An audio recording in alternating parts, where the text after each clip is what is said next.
राधे राधे दोस्तों।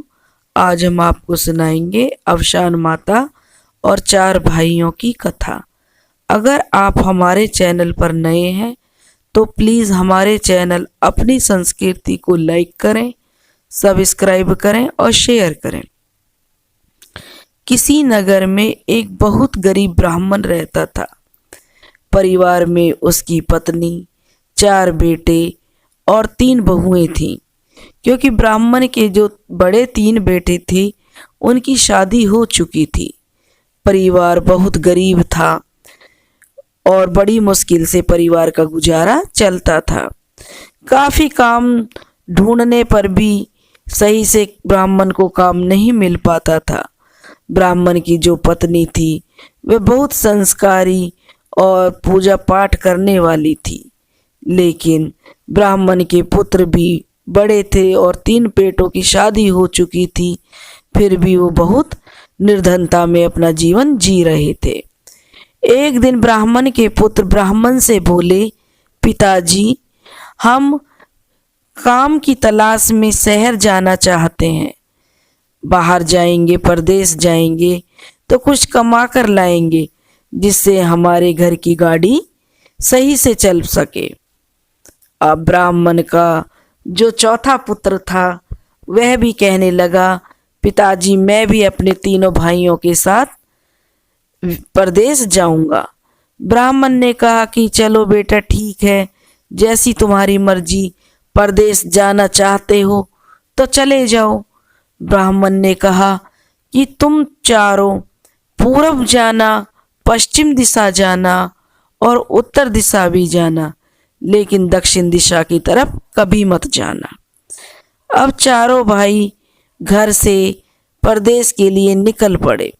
चलते चलते वे काफी दूर चले गए और एक जगह थक कर बैठकर सुस्ताने लगे। जब थक कर बैठकर सुस्ताने लगे तो चारों भाई आपस में कहने लगे कि हमारे पिताजी ने हमसे तीनों दिशाओं में जाने के लिए बोला है, लेकिन चौथी दिशा दक्षिण दिशा की तरफ जाने के लिए मना किया है। उन्होंने कहा था कि पूरब दिशा जाना, पश्चिम दिशा जाना, उत्तर दिशा जाना, लेकिन दक्षिण दिशा कभी मत जाना। अब चारों भाइयों ने तय किया कि अब हम दक्षिण दिशा की तरफ ही चलेंगे और देखते हैं कि आखिर हमारे पिताजी ने हमें दक्षिण दिशा की तरफ जाने के लिए क्यों मना किया है। अब चारों भाई दक्षिण दिशा की तरफ चल दिए। चलते चलते वे काफी दूर निकल गए। आगे एक बहुत घना जंगल था और वे लोग जंगल में चलते जा रहे थे। अब वे भूख प्यास से बहुत व्याकुल हो गए। अब जंगल में उन्हें कुछ भी नहीं मिल रहा था तो तीनों भाई अपने छोटे भाई से बोले कि भाई, जरा पेड़ पर चढ़कर देख, कहीं भी कुछ ठिकाना मिले जहाँ रात बिता सकें। कहीं कोई घर, झोपड़ी अगर कुछ दिखाई देता है तो हम उसी दिशा में चल पड़ेंगे और रात गुजार देंगे ताकि सुबह हम अपने मकसद की तरफ चल सकें। अब छोटा भाई पेड़ पर चढ़ गया और पेड़ पर चढ़कर देखने लगा तो उसे एक झोपड़ी टाइप घर बना हुआ दिखाई दिया। उसने कहा कि भाई, यहाँ से कुछ आगे और घने जंगल में मुझे एक झोपड़ी नुमा घर दिखाई दे रहा है। अब चारों भाई उसी की तरफ चल दिए। वहां जाकर उन्होंने देखा कि एक लड़की उस झोपड़ी नुमा घर में बैठी हुई थी। उन्होंने उसे जाकर कहा कि सुंदरी, क्या हमें रात बिताने के लिए यहाँ पर जगह मिलेगी? उन चारों लड़कों को देखकर वह लड़की पहले तो हंसी और फिर रोने लगी और मन ही मन सोचने लगी कि कितने सुंदर, बिल्कुल राजकुमारों की तरह चारों लड़के हैं, लेकिन मैं एक दानव की बेटी हूँ और मेरा पिता अगर यहाँ आ गया तो इन चारों को खा जाएगा और मैं इनको ऐसे मरते हुए देखना नहीं चाहती। तब ब्राह्मण पुत्रों ने उस लड़की से पूछा कि क्या बात है, तुम पहले तो हंसी हो फिर रो रही हो। तब उस लड़की ने कहा कि मैं एक दानव की पुत्री हूँ, मेरा पिता अभी शिकार की तलाश में गया है और मैं हंसी इसलिए हूँ कि तुम चारों की उम्र ज़्यादा नहीं है और मेरा पिता अगर आ गया तो वह तुम लोगों को खा जाएगा। और मैं रोने इसलिए लगी हूँ कि मैं नहीं चाहती कि तुम काल के ग्रास बनो और मेरे पिता के द्वारा मारे जाओ, इसलिए तुम लोग यहाँ से चले जाओ। अब वे चारों भाई कहने लगे कि हम बहुत थके हैं और भूखे प्यासे भी हैं, हम कहाँ जाएंगे, कैसे भी करके आप हमें एक रात यहाँ पे रहने दीजिए। अब उस दानव की बेटी ने कहा कि मैं कुछ सोचती हूँ, और उसने सोच विचार कर उन चारों भाइयों को तोता बना दिया। क्योंकि दानव के आने का समय था, पेड़ हिल रहे थे और पंछी जो जोर जोर से चहचहा रहे थे, तो इससे साफ जाहिर था कि दानव अपनी झोपड़ी की तरफ चला आ रहा था। तो उसने जल्दी से चारों भाइयों को तोता बना दिया और एक पिंजरे में रख दिया। जब दानव आया तो वह कहने लगा कि मानुस खाऊंगा, मनुष्य की महक मुझे आ रही है, मैं मनुष्य खाऊंगा। उसकी बेटी कहने लगी, पिताजी यहाँ पर तो एक मनुष्य मैं ही हूँ, मुझे ही खा लीजिए। उसका पिता कहने लगा कि नहीं, मुझे मनुष्य की महक आ रही है, जरूर यहाँ पर कोई मनुष्य है। तब उस लड़की ने कहा, पिताजी भला यहाँ पर कौन मनुष्य आएगा, आप किसी को, यहाँ जंगल में कितने जीव जंतुओं को आप खा गए हो, लेकिन यहाँ किसी मनुष्य के आने की क्या हिम्मत है। तो उसने पूरी झोपड़ी को देखा, लेकिन उसे कोई भी नहीं मिला। तब उसकी बेटी ने कहा, पिताजी आज मैंने ये 4 तोते पकड़े थे और इनको मैंने पिंजरे में बंद कर दिया। आप तो शिकार खेलने चले जाते हो और मैं अकेली रह जाती हूँ, इसलिए इन तोतों से मेरा मन बहल जाता है। तो दानव जो आया था शिकार करके पेट भर के, तो वह लेट गया और उसकी बेटी उसके सोने का इंतजार करने लगी। अब जो दानव था वह सो गया। तब दानव की जो पुत्री थी, उसने उन चारों भाइयों को जो तोते बने हुए थे, उन्हें पिंजरे से बाहर निकाला और उन्हें मनुष्य के रूप में ला दिया। फिर उनके लिए उसने भोजन कराया, खिलाया, पानी पिलाया और उन्हें फिर दोबारा से तोता बना दिया। इस तरीके से पूरी रात बीत गई। अगली सुबह फिर से दानव कहने लगा कि मुझे तो मनुष्य की महक आ रही है, मैं मनुष्य खाऊंगा, जरूर कोई भी व्यक्ति इधर है। फिर दानव की बेटी ने कहा, पिताजी यहाँ कहाँ से मनुष्य आया, ले देकर एक मैं ही मनुष्य हूँ, मुझे ही खा लीजिए, मेरी ही महक आपको आ रही होगी। फिर दानव अपने शिकार की तलाश में जंगल की तरफ बढ़ गया और उस लड़की ने उन चारों भाइयों को वहां से जल्द जाने के लिए बोल दिया। अब वे चारों भाई जल्द से जल्द वहां से जंगल से निकलकर आगे सुरक्षित स्थान पर चले गए। आगे जाकर वे एक नगर में पहुंचे।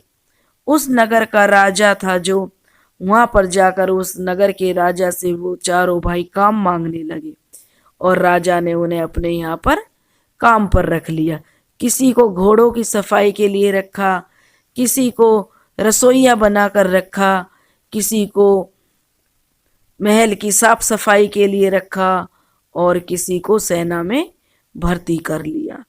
इस तरीके से उन चारों को काम मिल गया। अब धीरे धीरे दिन बीतने लगे और वे कुछ धन उन लोगों ने इकट्ठा कर लिया। जब 2-3 साल बीत गए और धन उनके पास इकट्ठा हो गया, तो वे कहने लगे कि अब हमें गांव चलना चाहिए। हमारे माता पिता और हमारी पत्नियां बहुत कष्ट में जीवन यापन कर रही हैं। यह सोचकर वे चारों भाई गांव की तरफ चल दिए। चलते चलते फिर रास्ते में उन्हें वही जंगल मिला।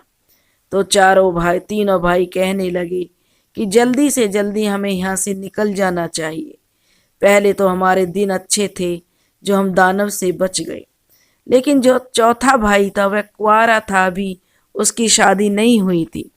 वह कहने लगा कि मुझे उस लड़की से मिलना है जिसने अपनी जान पर खेलकर हमारे प्राणों की रक्षा की। इसलिए तीनों भाई तो उसे छोड़कर जब वह जिद करने लगा और भाइयों का मनाने पर भी वह नहीं माना, तो तीनों भाई तो अपने गांव के लिए रवाना हो गए और चौथा भाई उस जंगल में उस लड़की के पास पहुंचा। उस लड़की के पास पहुंचा तो उस लड़की ने जब उस लड़के को देखा तो कहा कि तुम यहाँ पर क्यों आए हो? तो उस लड़के ने कहा कि तुमने मेरी जान ली थी, इसलिए मैं तुमसे शादी करना चाहता हूँ। लेकिन दानव की जो लड़की थी कहने लगी कि मेरे पिताजी कभी भी मेरी शादी किसी मनुष्य के साथ नहीं करेंगे और तुम जल्द से जल्द यहाँ से चले जाओ, नहीं तो मेरे पिताजी तुम्हें खा जाएंगे। अब जो वह लड़का था कहने लगा कि नहीं, मैं यहाँ से कहीं नहीं जाऊंगा। लड़की ने उसको फिर से तोता बना दिया और पिंजरे में बंद कर दिया। दानव फिर आया और फिर कहने लगा कि मनुष्य खाऊंगा, मनुष्य खाऊंगा। तो लड़की ने फिर यही जवाब दिया, पिताजी यहाँ पर कोई मनुष्य नहीं है, ले देकर एक मैं ही मनुष्य हूँ, मुझे ही आप खा लीजिए। अब जो दानव था पेट भर कर आया था और वह आकर के सो गया।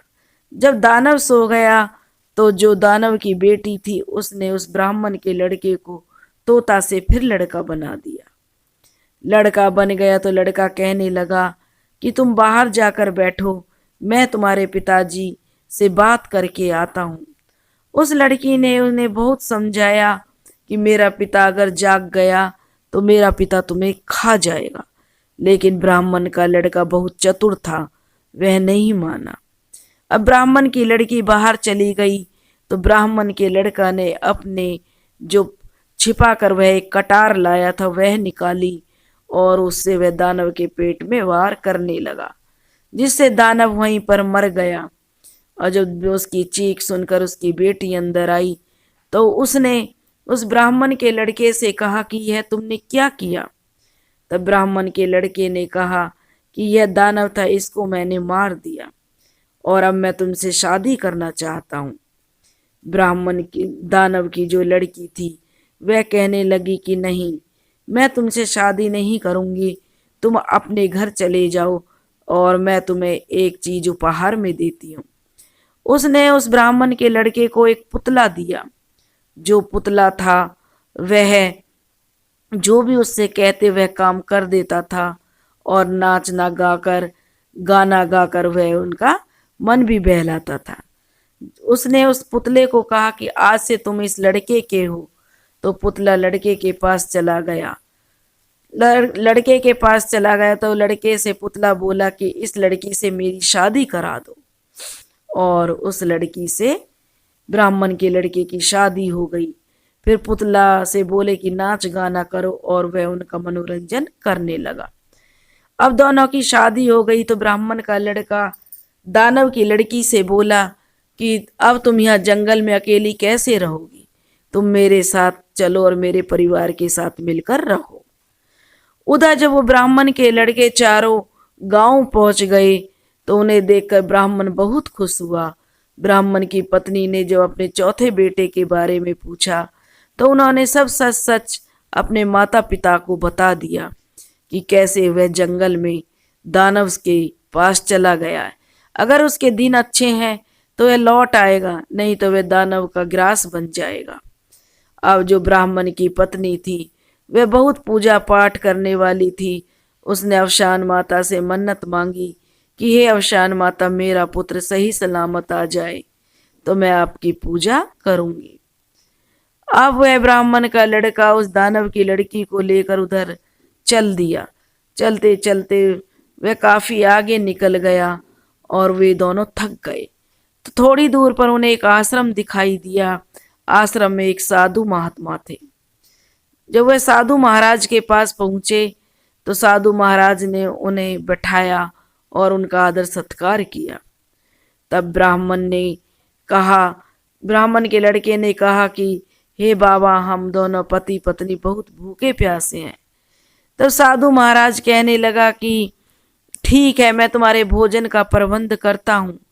तब ब्राह्मण के लड़का ने कहा कि हे साधु महाराज, आप इस जंगल में भोजन का प्रबंध कैसे करोगे?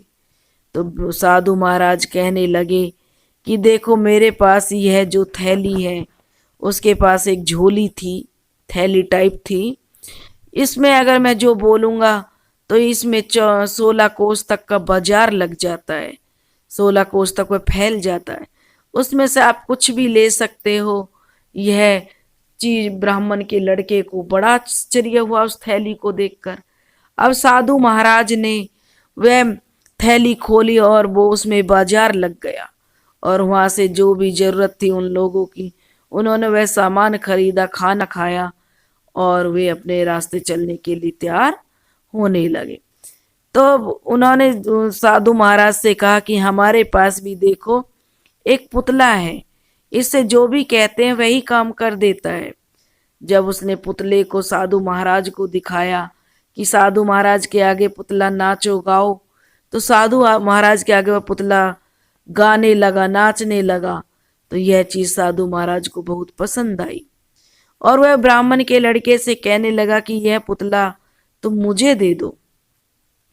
तो साधु कहने लगा कि यह पुतला मुझे दे दो। तो ब्राह्मण का लड़का कहने लगा कि ठीक है, यह जो झोली आपके पास है, जादुई झोली, मुझे दे दो। तो जो साधु था उसने पुतले के बदले में वह झोली उस ब्राह्मण के लड़के को दे दी, और वह झोली लेकर आगे चल दिया। जब वह कुछ आगे गया तो वह लड़का उस झोली से बोला कि जाओ और मेरे पुतले को उस साधु से छीन कर लाओ। अब वह झोली गई और उस साधु से उस पुतले को छीन कर ले गई। अब ब्राह्मण के लड़के के पास झोली भी हो गई जादू की, और वह पुतला भी हो गया। उन दोनों को लेकर और जितना भी धन उसने कमाया था, और जो धन दानव के पास था, जिनको मारकर वह खा जाता था और धन को लूट लेता था, सारा धन लेकर वह अपने गांव के पास पहुंच गया। जब वह अपने घर पहुंचा तो उसे देखकर उसके माँ बाप बहुत प्रसन्न हुए। उसकी माँ ने उसकी नजर उतारी और बहू की जो भी उन्होंने स्वागत किया, आदर सत्कार के साथ अपनी बहू को भी घर के अंदर ले गई। अब शाम को सब जब बैठ गए, खाने की तैयारी करने लगे, तो ब्राह्मण का छोटा बेटा कहने लगा कि आज कोई खाना नहीं बनाएगा। उसने अपनी थैली से कहा कि सबका भोजन का प्रबंध करे, और 16 कोस पर बाजार लग गया। उसकी भाभियों ने, माँ ने जो भी खरीदना था सब खरीदारी की और खाने पीने का सामान लिया। उसके बाद उसने पुतले से कहा कि जाओ सारी साफ सफाई कर दो। पुतले ने सारी साफ सफाई कर दी और सब बैठ गए। तो वह पुतले से कहने लगा कि अब हमारा मनोरंजन करो। तो पुतला गाना गाकर और नाच कर उनका मनोरंजन करने लगा। यह तो बहुत चमत्कारी था, लेकिन इस राज के बारे में उसने अपने परिवार को नहीं बताया था। उसे जब भी उसकी जरूरत होती तो वह ऐसे ही बाजार लगाता, लेकिन अपने परिवार को इस राज के बारे में उसने नहीं बताया। अब उसकी माँ ने कहा कि मेरा घर खूब अमीर हो गए हैं, मेरे घर में खूब धन दौलत हो गई है, मेरे चारों बेटे मेरे पास आ गए हैं। अब उसने अपनी चारों बहुओं के साथ मिलकर माता रानी की पूजा की, कथा आरती की, और उसके घर में सब सुख सुविधाएं हो गई। चारों बहुएं भी आपस में मिलजुल कर रहती थीं, वह भी और चारों भाई भी, क्योंकि लड़ाई झगड़ा वहाँ होता है जहाँ किसी चीज की कमी हो, एक दूसरे से जलन रखें, लेकिन वे सब एक दूसरे का सम्मान करते थे, एक दूसरे का जो है कभी किसी को नीचा नहीं दिखाते थे और मिलजुल कर काम करते थे। इस तरीके से ब्राह्मण के परिवार में खूब तरक्की हो गई और वे लोग खूब अमीर हो गए, और उनका छोटा बेटा इतना अमीर वे लोग हो गए क्योंकि जो भी जरूरत होती उनका छोटा बेटा उसे तुरंत पूरी कर देता। तो हे अवसान माता, जैसे आपने ब्राह्मण के परिवार को उभारा वैसे सबको उभारना, कहते सुनते हुंकारा भरते सबकी मनोकामनाएं पूरी करना।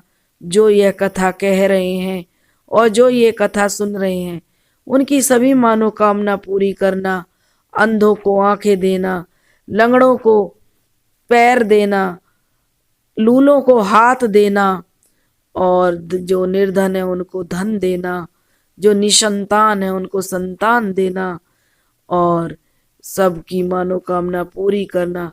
बोलो अवसान माता की जय।